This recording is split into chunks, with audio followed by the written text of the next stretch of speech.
I've got a story that I like to share about how I got cancer and lost all of my hair, but it wasn't so bad because I had Jesus who saves. Not to mention, I didn't have to shave.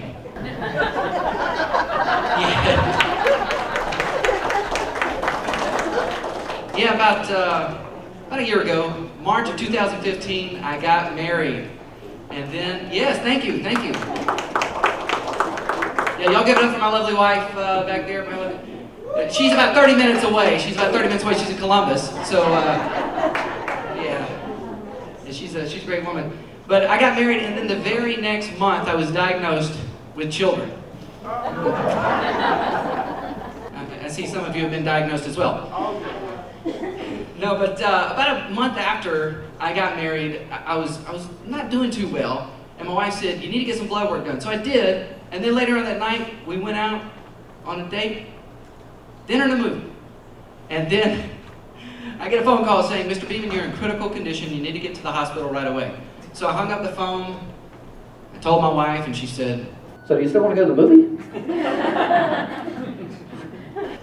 She said, you know how long those lines can be. I'm just saying. So next thing you know, I am in my Mickey Mouse pajamas, face down, with a needle in my back. And I said, Doc, can't you give me something for the pain? Like, can't you give me some numbing cream, knock me out? He says, oh, no. No, I just did 2 bone marrow biopsies to 2 ladies in their mid-50s, and they said, oh, Doc, this was so good, give it to me again.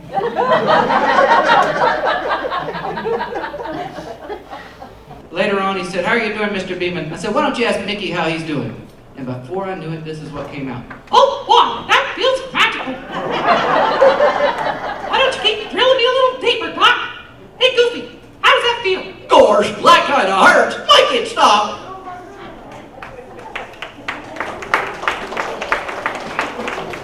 After that, the RN said, this is the best bone marrow biopsy we've ever done.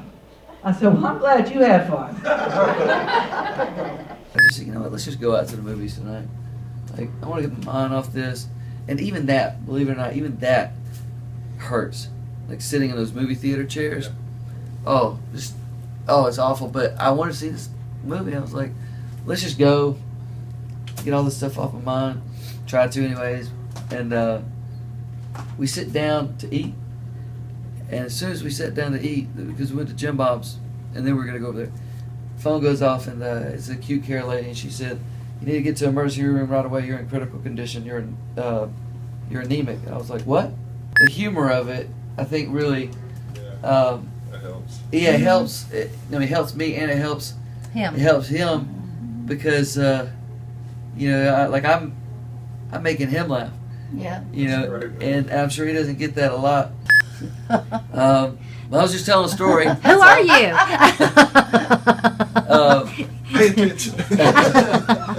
There's a pop quiz at the end of this. Okay, back 30 minutes ago. When did I say?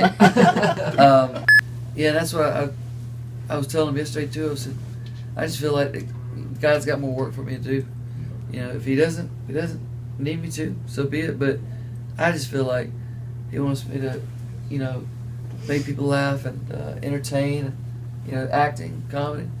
My wife has just let me know that this is the best I've ever felt throughout the whole process. Yeah, she said 120 days later, finally, I have a upbeat attitude, and I was making the RNs in there laugh. Just like I stood up as if I was doing a stand-up routine or something. That was kind of funny. I just kept telling these jokes and stuff. So and one of the ladies said, "You just make anything funny."